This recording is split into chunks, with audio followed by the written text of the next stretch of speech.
Naririnig pa lamang ni Ariela ang mahinang ugong ng aircon nang dahan-dahan siyang magmulat ng mga mata, ngunit agad sumakit ang ulo niya na parabang may martilyong humahampas sa sentido niya. Mabigat ang talukap, mabigat ang katawan, at mas lalo pang mabigat ang pakiramdam niyang may mali, na may nangyaring hindi niya matandaan.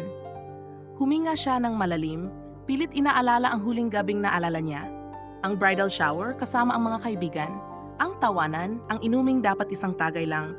Pagkatapos, bigla na lang itim. Wala na. Napatingin siya sa orasan na nakasabit sa dingding at para siyang binuhusan ng yelo. 11 a.m. Ang kasal niya kay Leon ay 8:30. Dapat ngayon, suot niya ang wedding gown, hawak ang buke, hindi nakahandusay sa kama sa isang kwartong hindi niya kilala. Napaupo siya ng bigla, nanginginig ang kamay habang hinahawi ang kumot. At doon, halos mawalan siya ng hininga. Wala siyang saplot. Agad niyang itinakip muli ang kumot sa katawan, mabilis ang tibok ng puso, para bang may humahabol sa kanya. Hindi iyon ang silid niya sa hotel. Ibang kurtina, ibang carpet, ibang amoy, ibang headboard. At may narinig siyang mabigat na paghinga sa kanan. Dahan-dahan niyang inikot ang ulo. Doon, nakahiga ang isang lalaki, maskulado, gwapo, matangos ang ilong, may bakas ng kagabi sa lig, at hubot-hubad din. Napaatras siya sa gulat na parabang nakakita ng multo. Sinakop siya ng takot, iya, at pagkahilo. Sino ka? Bulong niya, halos siya lang ang nakarinig. Hindi gumalaw ang lalaki. Malalim pa rin ang tulog. Nanginig ang tuhod ni Ari habang minamaling pulutin ang mga damit niyang nagkalat sa sahig. Panty, bra, isang manipis na dress na hindi niya maalala kung kailan inalis. Nataranta siyang isuot ang mga ito, halos mabali ang strap sa pagmamadali. Hindi pwede to. Leon, Dad, Diyos ko. Umiiyak na siya habang binubutones ang damit, nanginginig ang kamay at nanlalamig ang balat. Papalabas na sana siya ng pinto ng PANG! Bumukas iyon ng malakas. Tumambad sa kanya ang ama't ina niya, kasunod ay ang pamilya Hay, at sa likuran si Leon mismo, ang lalaking dapat pakakasalan niya ngayon. Parang gumuho ang mundo niya. Ama, Mom, Leon, pero walang lumalapit sa kanya. Lahat sila nakatingin na parang isang kriminal sa harap nila. Nakita ng ina niya ang gusot na kama ang lalaking hubad na nakahiga ron. Ang nagulong buhok ni Ari, pati ang pulang marka sa batok niya. Isang malakas na sampalang dumapo sa pisngi niya. Anong klaseng kahihiyan ito, Ariela? Sigaw ng ina niya, nanginginig sa galit. Ma, hindi ko alam. Wala akong maalala. Wala kang alam? Bulalas ng ama niya, halos umuusok ang ilong. Anong ginawa mo? Sa araw mismo ng kasal mo? Ari, mahinang tawag ni Leon, pero hindi yon may lambing. Wala roon ang pagmamahal na kilala niya. Tingin yon ng isang taong durog, nasaktan, na parabang hindi niya nakakilala ang babaeng minamahal. Biglang gumalaw ang lalaki sa kama, napabaling lahat ng mata. Imbes na magtago o magulat, tumayo itong parang walang pakialam, kinuhang pantalon at dahan-dahang sinuot iyon. At sa gitna ng tensyon, tumingin siya diretso kay Leon at sa pamilya nito. Ako ang kasama niya, bigla sabi ng lalaki, at hindi ko siya pinilit. Para siyang tinamaan ng kidlat. Si Ari, hindi makahinga. Napakapit sa pinto, nanginginig. Leon, hindi toto. Pero isang tingin lang ni Leon at tumigil ang mundo niya. Hindi galit, mas masakit, wala nang tiwala. Nagsalita ang ama ni Leon, puno ng pandidiri, hindi pwedeng ikasal anak ko sa isang babaeng yan. Dad, please. Halos lumuhod na si Ari sa pagmamakaawa. Pero umiling si Leon, mabigat ang bawat salita. Ari, hindi ko kayang ipagpatuloy ang kasal natin pagkatapos nito. Parang may napunit sa dibdib niya. Parang may kumahig sa puso. Leon, please. Mahal kita. Pakinggan mo muna ako. Ari, putol ni Leon, pinipigilan ang sarili. I trusted you. I loved you. Pero hindi ko kayang ipagtanggol ka sa harap ng ganitong ebidensya. Napabitaw siya sa pinto, nalulumo. Habang lumalabas ang pamilya Hay, hinabol sana niya si Leon ngunit hinawakan siya ng ina niya, pinipigil. Umiiyak si Ari, halos mawalan ng ulirat. At sa likod niya, ang lalaking kasama niya sa kama, ang estrangherong sumira ng buong kinabukasan niya. Tumayo ng walang bahid na magsisi. Talhimik, ngumingiti. Para bang lahat ay hindi malaman ni Ari kung paano siya nakatayo pa. Para siyang estatwa sa gitna ng malakas na hangin, tinatangay pero pilit na nanatili. Nang makaalis ang pamilya Hale, iniwan siyang nakaluhod sa malamig na sahig ng hotel hallway habang dahan-dahang nagsasara ang pintong sumira sa buong buhay niya. Ari, tumayo ka, malamig na utos ng ama niya. Pero hindi siya makagalaw. Umiiyak lang siya, Pilit inulit sa isip na panaginip lang ito. Ano pang iyak ang ginagawa mo diyan? Singhal ng ama. Ginawa mong kahihiyan ng pamilya natin. Frederick, pigil ng ina niya. Pero tulad ng dati, wala rin itong tapang na ipagtanggol siya ng buo. Mom, hindi ko talaga alam kung anong nangyari. Garalgal niyang bulong, halos hindi lumalabas ang boses. Ariela, nakita namin ng sariling mata namin ang kinahantungan mo, buhos ng ama. Hindi pa rin humuhupa ang galit. Kung may 1% man akong naniwala sa'yo, nawala lahat ng makita ko ang lalaking yan sa kama. Napasinghot si Ari at pinahid ang luha. Hindi ko siya kilala, Dad. Hindi ko siya pinili. Hindi ko rin maalala kung paano ako napunta ron. Lasing ka, di ba? Tanong ng ina niya, nanginginig ang boses. Sinabi ko na sa'yo, huwag kang magpapadala sa mga kaibigan mo. Hindi nakasagot si Ari. Kahit totoo man o hindi, sinisisi niya muli ang sarili. Kasabay niyon, lumapit ang estranghero, ang lalaking nasa kama kanina. Tila wala siyang pakialam sa lahat, parang nanonood lang ng teatro. Huminto ito sa tabi ni Ari, tinitigan siya nang hindi mabasa ang ekspresyon. Matalim, tahimik. Para bang may alam ito na hindi alam ng iba. Ako na pala si Zane, malamig nitong sabi. Zane Carter. Nalaglag ang panga ng ama niya. Carter? Bakit ngayon ko lang nalaman na ikaw pala ang anak sa labas ng Lolo Hay, putol ni Zane, may ngiting mapanukso. Ngunit mukhang mas kilala ako ngayon bilang lalaki sa kama ng anak ninyo. Muntikan nang sumugod ang ama ni Ari sa sobrang galit. Huwag kang walang modo. Pero hindi man lang umatras si Zane. Wala akong ginagawang mas masama kaysa sa totoo. Nanginig si Ari, ang bigat ng tingin ni Zane. Para bang tinitingnan siya nito bilang pag-aari. Zane, anong ginawa mo sa akin? Nanginginig niyang tanong. Imbes na sumagot, dinilaan lang nito ang labi at umiling. Anong ginawa natin? Ari, huwag mong ikaila ang totoo. Hindi ako papayag na ganyan ang lumalabas na kwento, tili ni Ari. Hindi ko maalala, hindi ko alam. Eksakto, sabi ni Zane, malumanay pero parang may tusok sa bawat salita. Hindi mo maalala, kaya hindi mo rin may patunayang hindi mo gustong nangyari. Hayop ka, sigaw ng ama niya, muling sumusugod. Ngunit bago pa man lumapit si Frederick, may dumating si Mr. Hale, ang ama ni Leon. Kasama nito ang ilang bodyguards. Frederick? Mariin nitong sabi, tapos na ang usapan. Hindi maaring pakasalan ni Leon ang anak mo. Agad-agad? Wala man lang paliwanag? Pagkakataon? Tutol ni Frederick, nanginginig ang kamao. Katulad na nakita namin, kailangan pa ba ng paliwanag? Malamig na sagot ni Mr. Hale. Hindi ko ipapahamak ang pangalan namin dahil lang sa kagagawa ng anak mong hindi marunong mag-ingat sa sarili. Nanlaki ang mga mata ni Ari, mas lalo pang nasaktan. Diyos ko, kahit isang salita man lang, kahit isang pagkakataon man lang. Wala, ni hindi siya tinitingnan ni Mr. Hale. At sa sandaling iyon, lumabas mula sa likuran si Leon. Mukha itong pagod, wasak at hindi alam kung saan lulugar. Tumayo si Ari, halos naghihingalo ang boses.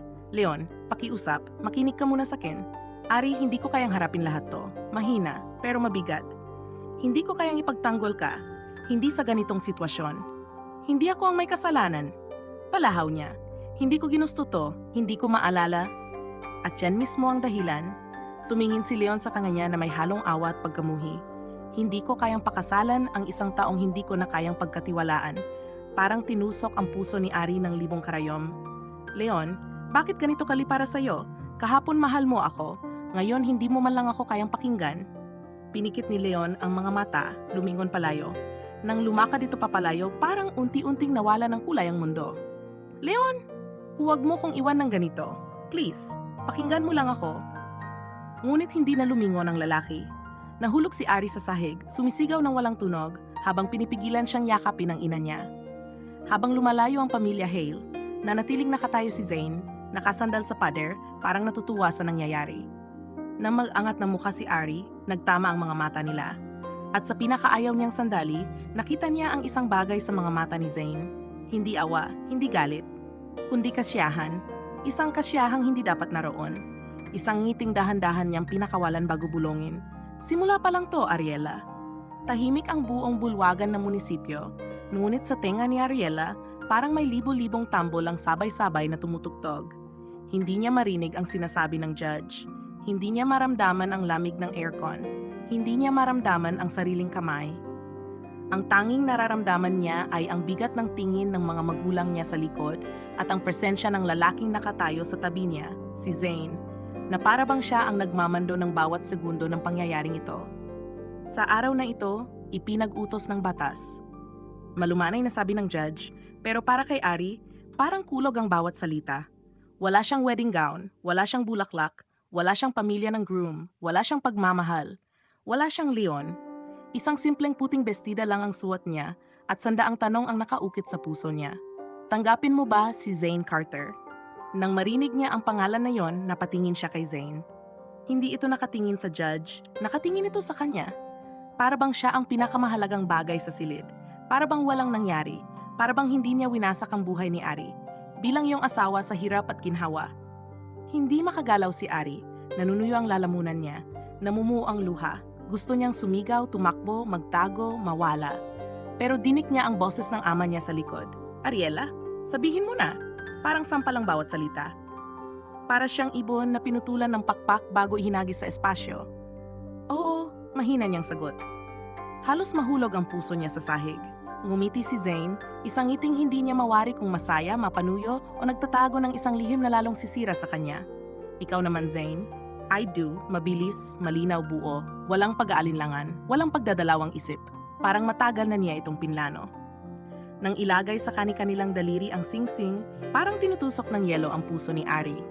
Hindi niya na maalala kung paano napunta ron ang mga kamay niya. Parang may ibang humahawak, may ibang naggagalaw sa kanya.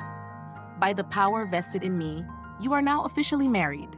Tumunog ang malakas na click ng ballpen ng judge, hudyat natapos na ang lahat.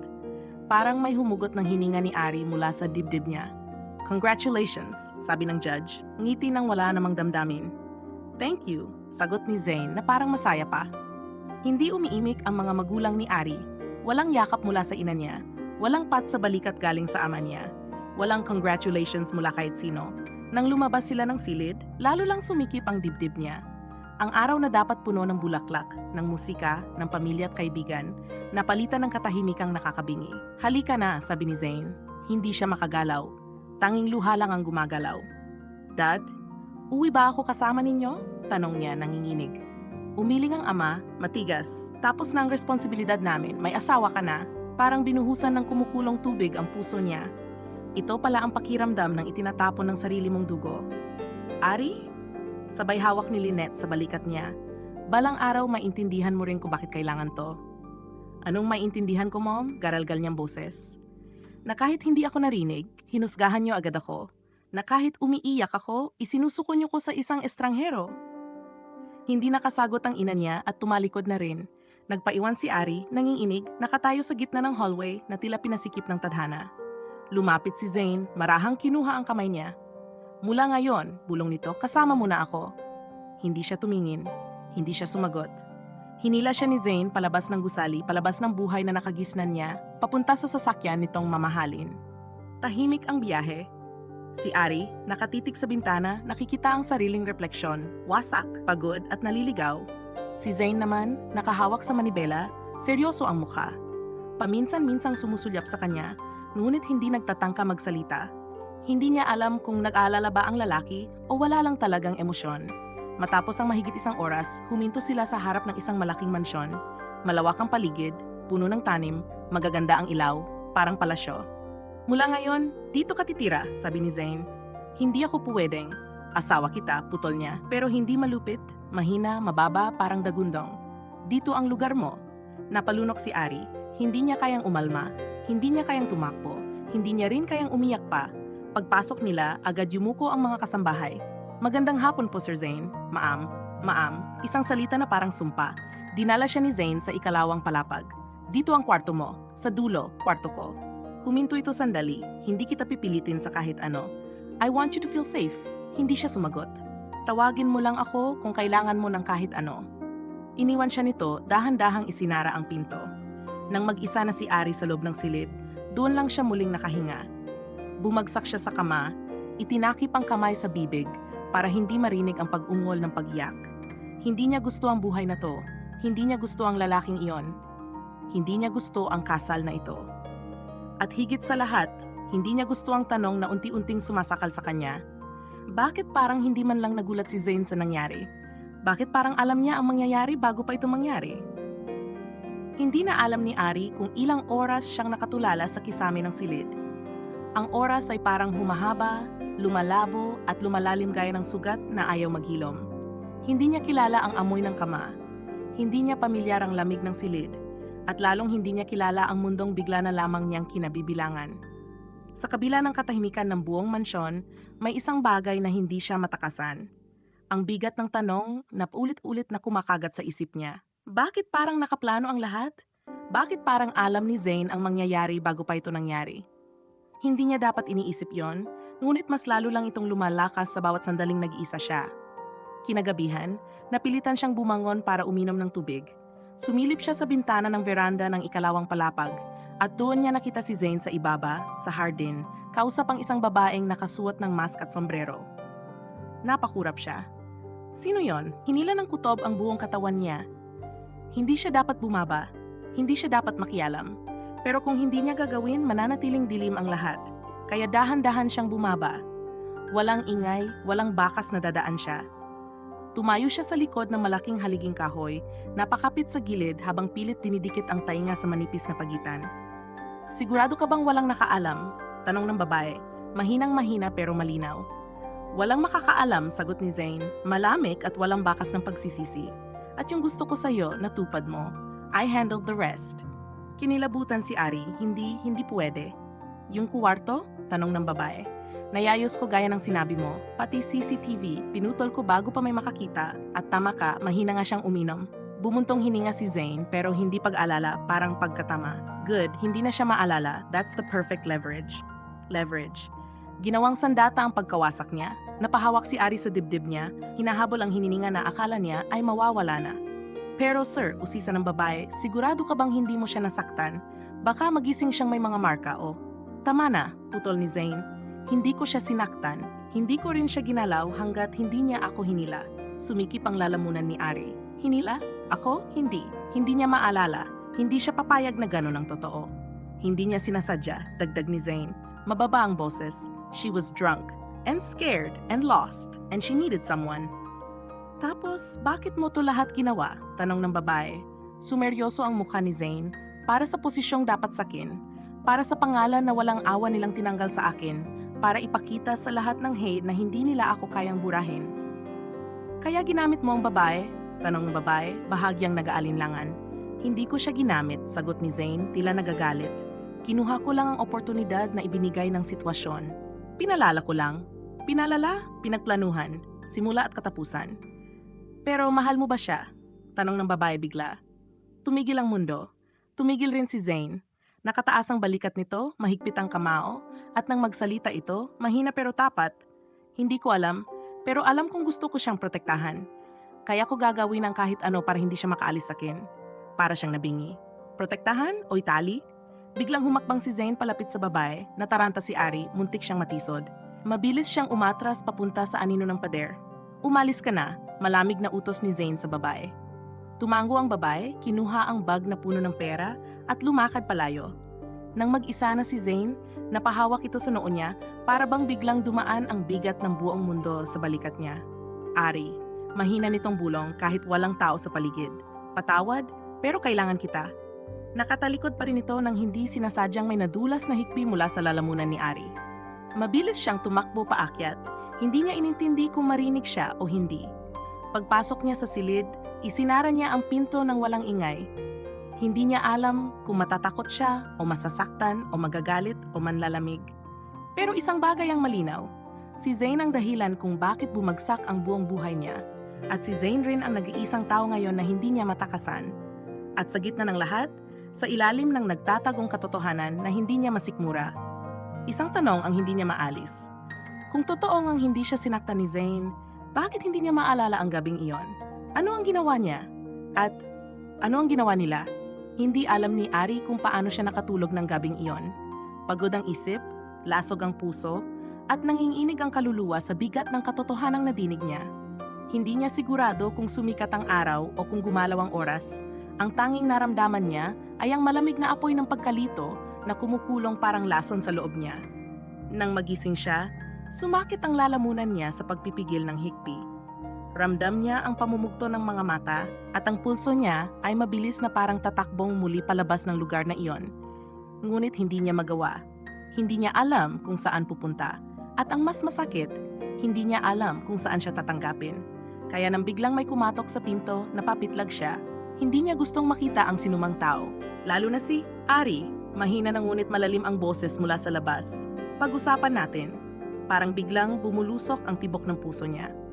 Hindi niya alam kung papayagan niya itong pumasok pero sa huli, hindi na niya kinaya ang bigat na nag-uumapaw. Tumayo siya at dahan-dahang binuksan ang pinto. Nasa harap niya si Zane. Hindi galit, hindi rin mapang-asar. Parang pagod. Parang inaantok. Parang may bakas ng pagsisi sa ilalim ng malamig nitong ekspresyon. "Pwede ba tayong mag-usap?" tanong niya mahina. Hindi sumagot si Ari. Tumalikod siya at bumalik sa kama. Sumunod si Zane, marahang isinara ang pinto. Naupo siya sa upuang malapit, parang hindi nito alam kung saan lulugar. Ilang segundo ang tumahak bago ito muling nagsalita. "Narinig mo ba kami kagabi?" Napangiwi si Ari, kinuyom ang bedsheet na hawak. "Wala akong kailangan pakinggan mula sa'yo," malamig niyang sagot. "Alam ko na ang lahat." "Hindi mo alam ang lahat," sagot ni Zane, kontrolado ngunit nanginginig ng kaunti. "Huwag mo akong gawing tanga, Zane." Napatingin siya dito ng diretsahan, walang takot. Walang pag-alinlangan. "Narinig ko kayong dalawa. Pinlano mo lahat. Ang pagkakasira ng kasal ko. Ang pagkuha sa akin. Ang lahat ng nangyari." Humugot ng malalim na hininga si Zane. "Totoo," pag-amin niya. "May plano ako. Gusto kong sirain ang Hale. Gusto kong kunin ang posisyon ko.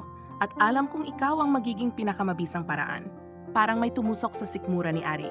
"Pero," dagdag ni Zane, mas mababa ang boses, "hindi ko sinadya ang nangyari sa kuwarto. Hindi kita ginalaw ng hindi mo ako hinila." Pinikit ni Ari ang mga mata, ayaw niyang pakinggan, ayaw niyang tanggapin, ayaw niyang isipin. "Yun ang hindi ko matanggap," bulong niya. "Ako ba ang dahilan? Ako ba ang gumawa ng lahat? Ako ba ang nagdala ng sarili ko sa kapahamakan?" Umangat ang tingin ni Zane, halos desperado. "Nalasing ka, Ari, at natakot ka. Hinila mo ako dahil akala mo, napahinto siya tila nahihiya, akala mo si Leon ako." Para siyang sinuntok sa puso.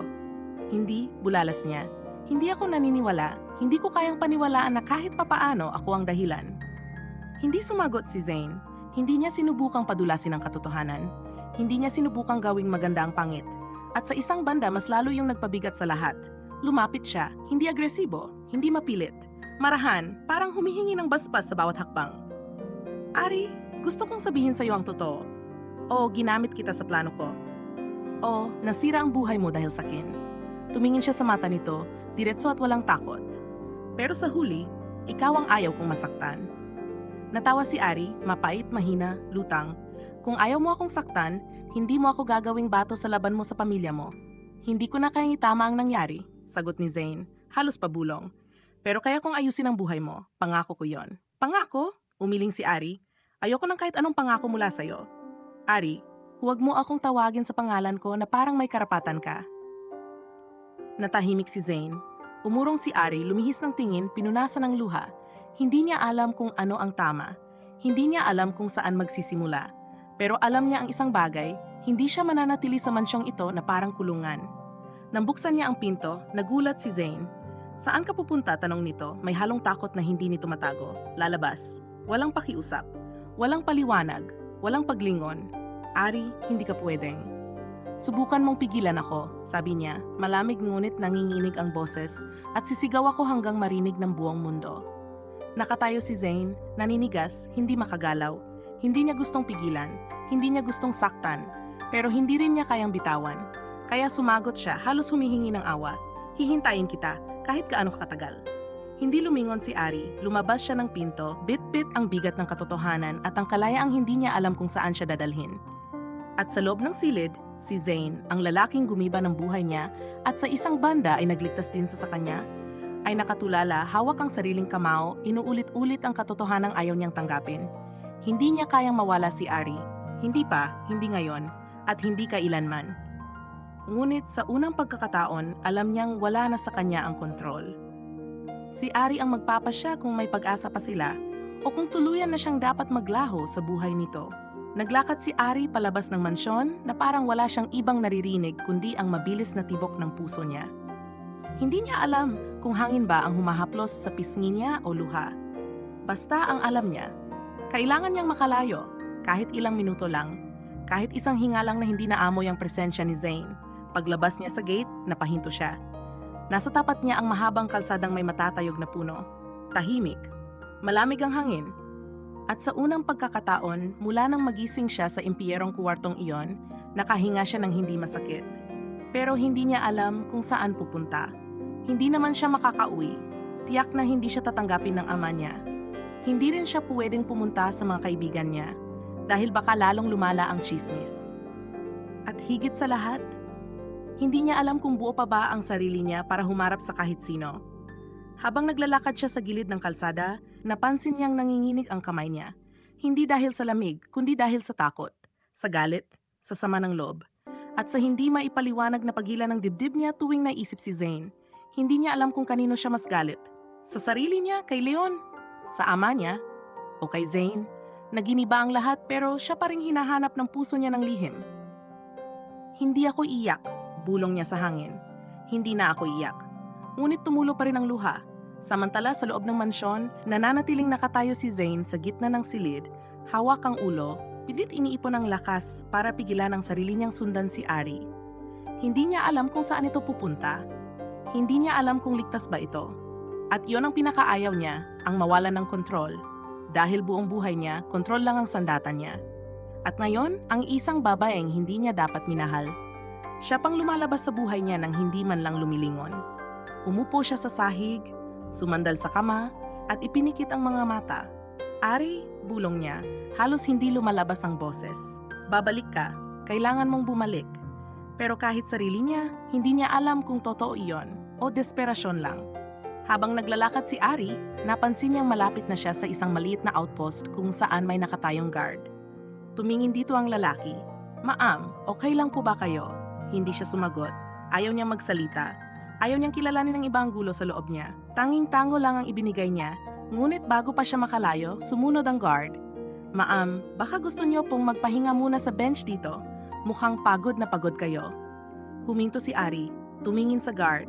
At sa loob ng isang segundo, nakaramdam siya ng kaunting awa, pag-unawa, hindi pa rin siya nagsalita. Kaya umupo siya sa bench, ngunit malayo sa guard. Napahawak siya sa sentido niya. Tumitimbang ang ulo. At doon niya naramdaman, hindi niya pa pala nakakain simula pa kaninang umaga. Kung nag-aalala ka sa akin, mahina niyang sabi, hindi mo kailangan. Ayos lang ako. Umiling ang guard. Pasensya na po ma'am. Trabaho ko pong siguraduhin na ligtas kayo. Parang tinusok ang puso niya. Iyon ang unang tao na yung araw na nagsabi ng ligtas sa kanya. Hindi tulad ng mga magulang niya, ni Leon, at lalong hindi tulad ni Zane. Nagpasalamat siya mahina halos pabulong bago muli tumayo at naglakad palayo. Nakakalayo na si Ari nang maramdaman niyang may tumigil na sasakyan sa tabi niya. Isang itim na SUV, tumaas ang kaba niya, akala niya si Zane, pero hindi. Pagbukas ng pintuan, bumungad ang lalaking hindi niya inaasahang makikita. Si Leon. Leon? Halos pabulong niyang tanong. Hawak nito ang manibela at halatang puyat at pagod. Namumugto rin ang mga mata nito, parang hindi rin nakatulog.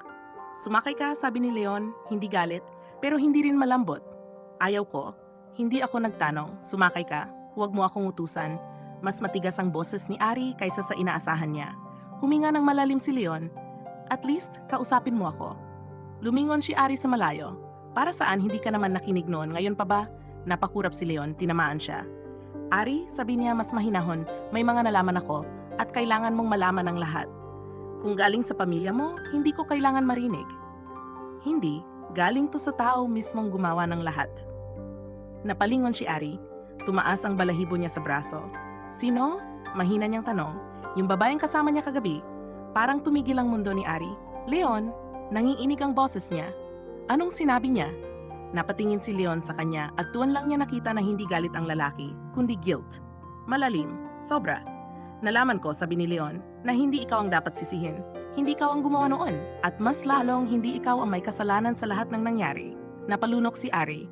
Pakiramdam niya, sasabog ang dibdib niya. Leon, hindi niya alam kung ano ang sasabihin. Kaya siya na mismo ang nagsalita, uwi ka sa amin. Hindi ka dapat kasama ni Zane. Nagkamali kami, nagkamali ako.